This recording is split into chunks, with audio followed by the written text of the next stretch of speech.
ఒక కూలీ పని చేసేటువంటి వ్యక్తి ఇంట్లో కోట్ల రూపాయలు వచ్చాయి. ఎలా వచ్చాయి? ఈ సంఘటన గుంటూరు జిల్లా తెనాల్లో గురువమ్మ అనేటువంటి మహిళ ఇంట్లో జరిగింది. సో కోట్ల రూపాయల డబ్బులు ఉన్నాయి ఆ మహిళ ఇంట్లో.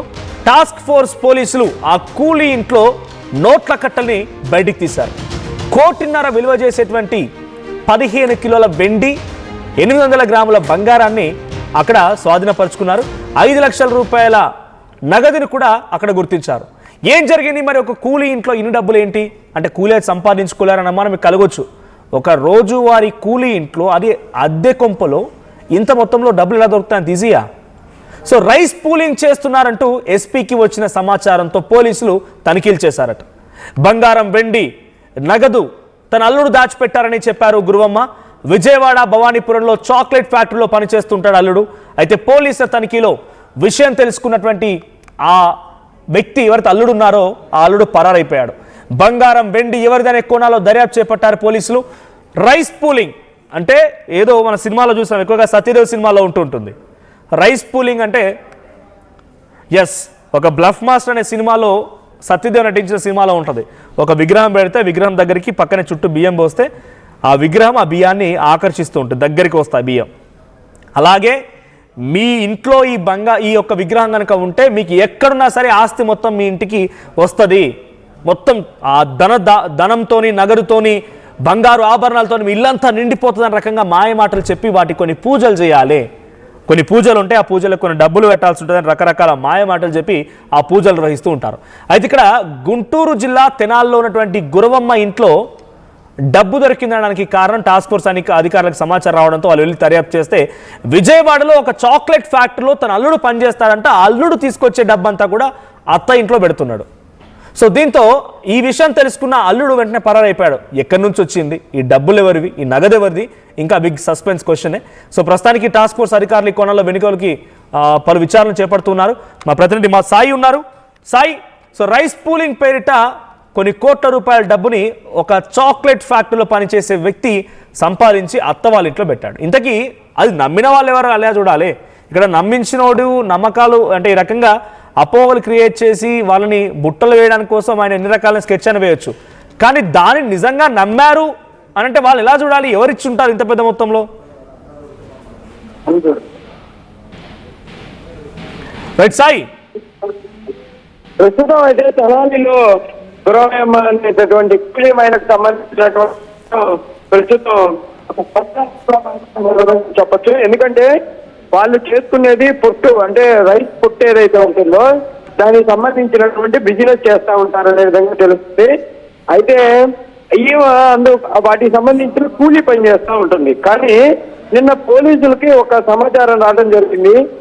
వీళ్ళ దగ్గర తెలియకుండా చాలా డబ్బు ఉంది, గోల్డ్ ఉంది, వీళ్ళు ఏదో ఒక అక్రమమైనటువంటి పని చేస్తున్నారు అనే విధంగా సమాచారం రావడంతో గుంటూరు జిల్లా ఎస్పీ ఆదేశాలతో కొంతమంది టాస్క్ ఫోర్స్ పోలీసులు వాళ్ళ ఇంటి దగ్గరికి వెళ్ళడం జరిగింది.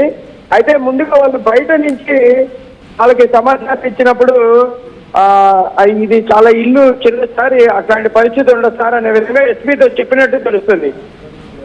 అయితే తర్వాత క్లియర్గా పరిశీలించండి మీరు అనే విధంగా ఎస్పీ ఆదేశాలు ఇవ్వటం వాళ్ళ ఇంట్లోకి వెళ్ళారు. వాళ్ళ ఇంట్లోకి వెళ్ళటంతో రేకుల షెడ్ ఇల్లు బయట అంతా కూడా రేకుల షెడ్, అంటే వేరే వాళ్ళు ఎట్లా ఉంటారో అట్లా ఉంది. లోపలికి వెళ్ళిన తర్వాత వాళ్ళు పోలీసులు చెప్తుంది నిజాలు వెలుగులోకి వచ్చాయని చెప్తున్నారు. లోపల అంతా కూడా ఫుల్లీ ఫర్నిచర్తో ఉండటంతో పాటు వాళ్ళ దగ్గర అంటే 7 కేజీల బంగారం, 700 గ్రాముల వెండి, అదేవిధంగా లక్షల రూపాయల డబ్బులు గుర్తించడం జరిగింది. ఇదంతా కూడా వాళ్ళని అడిగితే వివరాలు సరిగ్గా ఇవ్వకపోవడంతో పోలీసులు వాళ్ళని అదుపులోకి తీసుకున్నారు. అవన్నీ కూడా స్వాధీనపరుచుకున్నారు. అయితే తర్వాత అర్ధరాత్రి సమయంలో ఇప్పుడు అదుపులోకి తీసుకున్న మహిళ వాళ్ళ అల్లుడు వచ్చి తాను ఈ డబ్బంతా కూడా రియల్ ఎస్టేట్ లో సంపాదించాను అనే విధంగా పోలీసులు చెప్పినట్టు తెలుస్తుంది.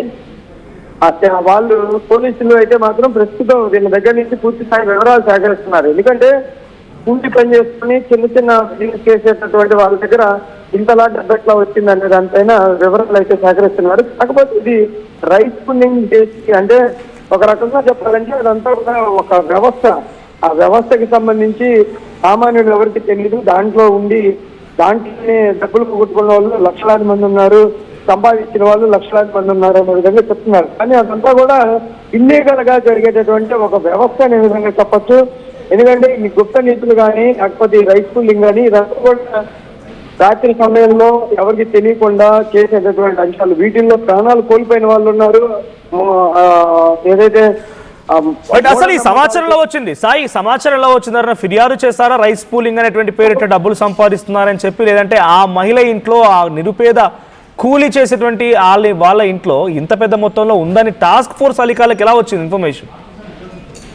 ప్రధానంగా ఇదంతా కూడా ఈ అంశం వెలుగులోకి రావడానికి కారణం వాళ్ళు ఏదైతే ఈ అంశాలు అందరూ కలిసి ఒక నలుగురు ఐదుగురు కలిసి చేస్తారు కాబట్టి ఆ చేసే వాళ్ళ మధ్యలోనే విభేదాలు వచ్చి వాళ్ళే పోలీసులకు ఇన్ఫర్మేషన్ ఇచ్చినట్లు కూడా కొంత మనకైతే సమాచారం అందుతుంది. కానీ పోలీసులు అయితే ఇంకా క్లియర్ గా నిర్ధారించాలి.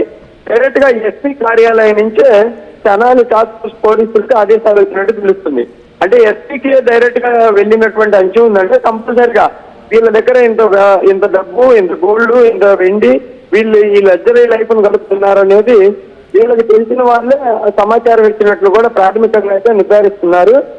ఇంకా పూర్తిగా వివరాలు తెలియాలి. అంటే ఇందులో ఏదైనా పార్ట్నర్షిప్ లో విభేదాలా, లేకపోతే డబ్బులు వేరే వాళ్ళకి ఇవ్వాల్సినటువంటి అంశంలో ఇవ్వకుండా వీళ్ళు ఈ లగ్జరీ జీవితాన్ని గడపడం ఎవరైనా గమనించి పోలీసులకు ఇన్ఫర్మేషన్ ఇచ్చారా ఏంటనేది కూడా ఒక క్లారిటీ రావాలి. ఏదైనా కూడా పక్కా సమాచారంతోనే పోలీసులు వెళ్ళారు. అంటే ఎస్పీ ఆఫీస్ నుంచి ఆదేశాలు వెళ్ళాయి, కానీ లోకల్ పోలీసులు గుర్తించలేకపోయారు. ఇది నిజంగా లోపల అంత ఇది ఉండకపోవచ్చు సార్ అని బయట నుంచి కన్ఫర్మేషన్ కోసం పోలీసులు ఎస్పీ గారి దగ్గరికి వెళ్ళినప్పటికీ ఆ అంశంలో కాదు, కంపల్సరీగా పక్కా సమాచారం సెర్చ్ చేయండి అన్న ఒకే ఒక ఆదేశంతో లోపలికి వెళ్ళడం జరిగినట్టు కూడా తెలుస్తుంది. ఆ సెర్చ్ ఆపరేషన్ లోనే క్లియర్ గా ఇవన్నీ కూడా బయటికి రావడం జరిగింది. ప్రస్తుతం మనం కూడా ఇక్కడ ఉన్నాము. ఈ ఇల్లు కూడా అంతా కూడా రేకుల షెడ్ ఇల్లు, తాళం వేస్తుంది. వాళ్ళందరూ కూడా పోలీసులు అదుపులోకి తీసుకున్నట్టు తెలుస్తుంది. ప్రస్తుతం ఆ మహిళ ఆమెకి సంబంధించినటువంటి కుటుంబ సభ్యులు అందరూ కూడా పోలీసుల పరిధిలో ఉన్నారు. వాళ్ళ దగ్గర నుంచి పూర్తి స్థాయి ఇన్ఫర్మేషన్ సేకరిస్తున్నారు. అంటే నిజంగానే ఒకవేళ వీళ్ళు బిజినెస్ ద్వారా సంపాదిస్తున్నా ఆ బిజినెస్ ఏంటి, దానికి ట్యాక్స్లు కడుతున్నారా, ఎంత సంపాదిస్తారంటే, లేకపోతే ఇది ఎప్పటి నుంచో అంటే కొంతమంది స్థానికులు చెప్పడం వాళ్ళకి ఎప్పటి నుంచో ఉన్నటువంటి గోల్డ్ ఉంది అనే విధంగా కూడా చెప్తున్నట్టు కూడా తెలుస్తుంది. ఏదైనా కూడా అంత ఇల్లు ఆ ఇంట్లో లక్షలాది రూపాయలు ఉండటం అనేది కూడా ఒక అనుమానంతో వ్యక్తం జరుగుతుంది. కాబట్టి పూర్తి స్థాయిలో వివరాలు రావాలి. కాకపోతే ఈ రైస్ పూలింగ్ అనేటటువంటి అంశం కనుక క్లియర్ గా బయటకు వస్తే కంపల్సరీగా మరి పోలీసులు కానీ ప్రభుత్వాలు ఈ అంశం మీద ఎట్లా పెడతారు ఏంటి అనేది చూడాలి. ఎందుకంటే ఈ రైస్ పూలింగ్ కానీ మిగిలినటువంటి గుప్త నిధులకు సంబంధించి కానీ ఇంకోటి అంశాలు మనం వీడియోల్లో చూస్తూ ఉంటాం, వైరల్ వీడియోలు వస్తూ ఉంటాయి. అది ఎక్కడ జరుగుతుంది ఏంటో తెలియక చాలా మంది మోసపోతూ ఉంటారు. మనం తెనాలి ప్రాంతాల్లో ఇది చాలా ఎక్కువగా జరుగుతూ ఉంటాయి. ఈ గ్యాంబ్లింగ్ అనేది ఏంటంటే నిజంగా నమ్మించి వాళ్ళ దగ్గర నుంచి డబ్బులు తీసేసుకొని తర్వాత పరారైనటువంటి సంఘటనలు కూడా గతంలో. ఇప్పుడు సాయి అల్లుడిని పట్టుకున్నారా? విజయవాడలో ఎక్కడైతే చాక్లెట్ ఫ్యాక్టరీలో పనిచేస్తున్న అల్లుడే తన అత్తయ్య ఇంట్లోకి తీసుకొచ్చి ఈ నిధులను మొత్తాన్ని పెడుతున్నాడు. అల్లుడిని పట్టుకున్నారా పోలీసులు? ప్రస్తుతం అయితే అతను పోలీసులు అదుపులోకి ఉన్నట్టు తెలుస్తుంది. అతని వివరాలు ఇవ్వడానికి పోలీసుల్ని సంప్రదించారనే విధంగా తెలుస్తుంది. ఎందుకంటే నేనే సంపాదిస్తాను, నేను నూకకు సంబంధించి అంటే నూక పొట్టు ఏదైతే ఉంటుందో ఆ పొట్టు వ్యాపారం చేస్తాను అనే విధంగా అతను చెప్పడం, చేస్తాను, ఈ 2 అంశాల్లో నాకు డబ్బులు వచ్చి నేను కొన్నాను అనే విధంగా చెప్పినట్టు తెలుస్తుంది. వాళ్ళందరూ మాత్రం ప్రస్తుతం అల్లుడు, ఆ మహిళ, అదేవిధంగా ఇంకో 2 కుటుంబ సభ్యులు పోలీసులు అదుపులో ఉన్నారు. వాళ్ళ దగ్గర నుంచి అయితే పూర్తి స్థాయిలో ఇన్ఫర్మేషన్ తీసుకున్న తర్వాత వివరాలు కూడా అనే విధంగా పోలీసులు చెప్తున్నారు. Right, thank you Sai. So మొత్తంగా గుంటూరు జిల్లాలో జరిగింది ఈ సంఘటన. గుంటూరు జిల్లాలోని ఓ నిరుపేద కూలీ చేసేటువంటి గురవమ్మ ఇంట్లో కొన్ని కోట్ల రూపాయల డబ్బులు, నగదు, బంగారం రకరకాలుగా అక్కడ పెద్ద ఎత్తున దర్శనం ఉండడంతో టాస్క్ ఫోర్స్ పోలీసులకు సమాచారం అందింది. సో టాస్క్ ఫోర్స్ పోలీసుల యొక్క తనిఖీలో 15 కిలోల వెండి, 800 గ్రాముల బంగారం అండ్ 5 లక్షల రూపాయల నగదు, ఇవన్నీ కూడా రైస్ పూలింగ్ చేస్తున్నారంటువంటి ఒక ఆరోపణలు కూడా ఉన్నాయి. రైస్ పూలింగ్ ద్వారానే ఈ నగదు మొత్తాన్ని కూడా అల్లుడు దోచి అత్త ఇంట్లో పెట్టాడంట. సో విజయవాడ భవానీపురంలో చాక్లెట్ ఫ్యాక్టరీలో పనిచేస్తున్నాడు ఆ సదరు అల్లుడు. సో ప్రస్తుతానికి రైస్ పూలింగ్ అనేది ఒక బిగ్గెస్ట్ స్కామ్. తెలిసి ఇటువంటి వాటికి ప్రజలు ట్రాప్ అవుతున్నారంటే ఆ ట్రాప్ చేసినాడు కాదు, ఫస్ట్ ప్రజలకే కొంత బుద్ధి జ్ఞానం ఉండాలనేది మాత్రం అర్థమవుతోంది. సో బాధితులు ఎవరైనా మీలో ఉంటే కనుక వెంటనే పోలీసుని ఆశ్రయించండి. సో మీరు ఇంతవరకు కంప్లైంట్ ఇవ్వకపోయినా లేకపోతే మీరు బాధితులుగా ఉన్నా కూడా ఇవ్వకపోతే ఆ నగదు మొత్తాన్ని కూడా పోలీసులే జప్తు చేసుకునే అవకాశం కూడా ఉంటుంది. సో అటువంటి వాటిని చూసి మోసపోకండి. ఏదో సినిమాల మాదిరిగా విగ్రహం పెడితే మొత్తం చుట్టూ బియ్యం మొత్తం దగ్గరికి వచ్చేస్తాయి, ఆ ఆస్తులు మొత్తం దగ్గరికి వస్తాయి, డబ్బులు వస్తాయి అనుకుంటే అలాంటివన్నీ తప్పుడు మాటలు, తప్పుడు చర్యలు అవన్నీ కూడా ఏది జరగవు నిజ జీవితంలో. ఒళ్ళంచి కష్టపడితే తప్ప ఏది సాధ్యం కాదు. సో మీ అభిప్రాయం ఏంటి? ఇలా మోసపోయిన వారిని చూస్తే నిజంగా జాలేయాల్సిందే. వారిని మీరులా చూస్తారో కామెంట్ చేయండి.